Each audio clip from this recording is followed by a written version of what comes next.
Psalm 78. Give ear, O my people, to my law. Incline your ears to the words of my mouth. I will open my mouth in a parable. I will utter dark sayings of old, which we have heard and known, and our fathers have told us. We will not hide them from their children, showing to the generation to come the praises of the Lord, and his strength, and his wonderful works that he hath done.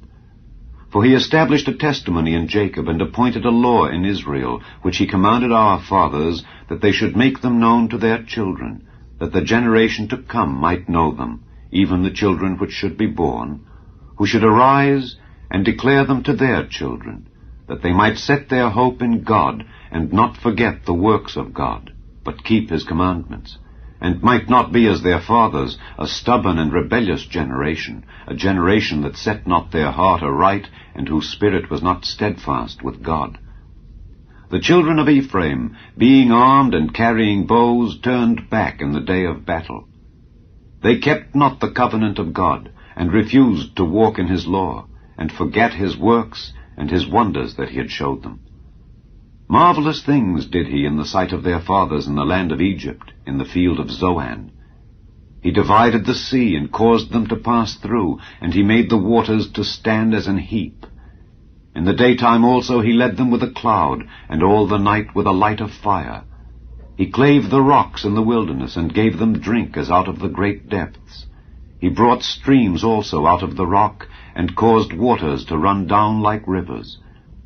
And they sinned yet more against him by provoking the Most High in the wilderness. And they tempted God in their heart by asking meat for their lust. Yea, they spake against God. They said, Can God furnish a table in the wilderness? Behold, he smote the rock, that the waters gushed out, and the streams overflowed. Can he give bread also? Can he provide flesh for his people? Therefore the Lord heard this, and was wroth.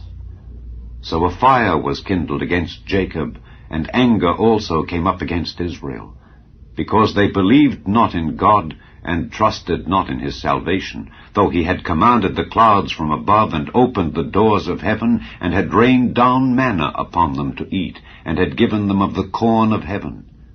Man did eat angels' food. He sent them meat to the full. He caused an east wind to blow in the heaven, and by his power he brought in the south wind.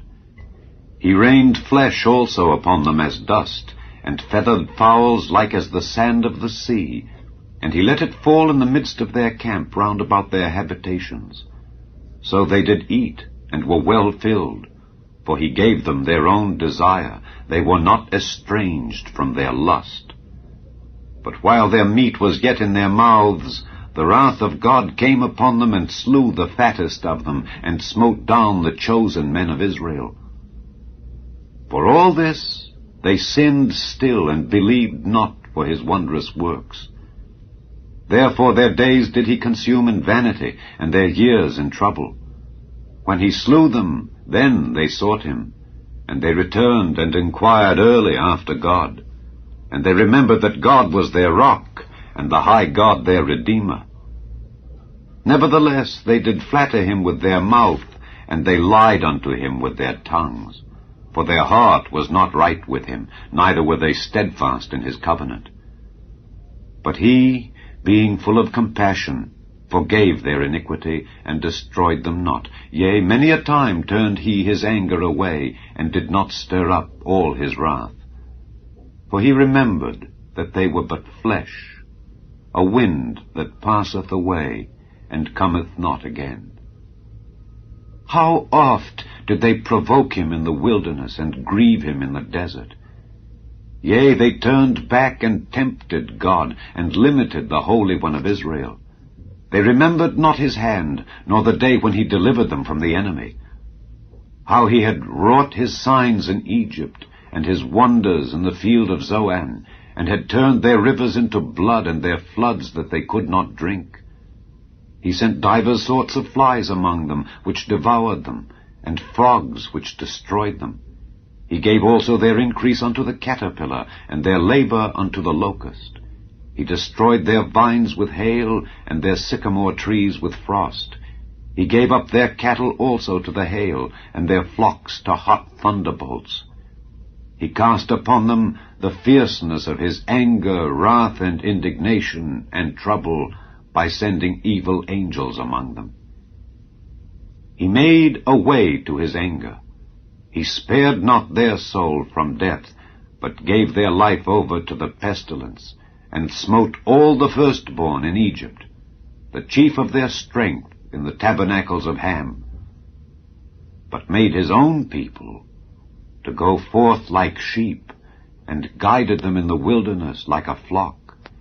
And he led them on safely, so that they feared not, but the sea overwhelmed their enemies. And he brought them to the border of his sanctuary, even to this mountain which his right hand had purchased.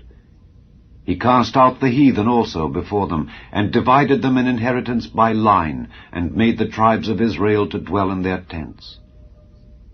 Yet they tempted and provoked the Most High God, and kept not his testimonies, but turned back and dealt unfaithfully like their fathers.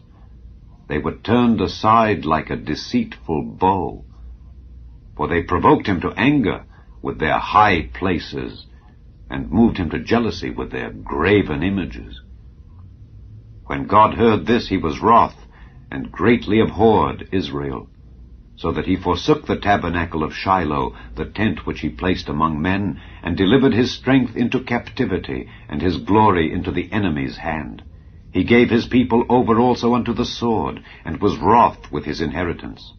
The fire consumed their young men, and their maidens were not given to marriage. Their priests fell by the sword, and their widows made no lamentation. Then the Lord awaked as one out of sleep, and like a mighty man that shouteth by reason of wine. And he smote his enemies in the hinder parts, he put them to a perpetual reproach.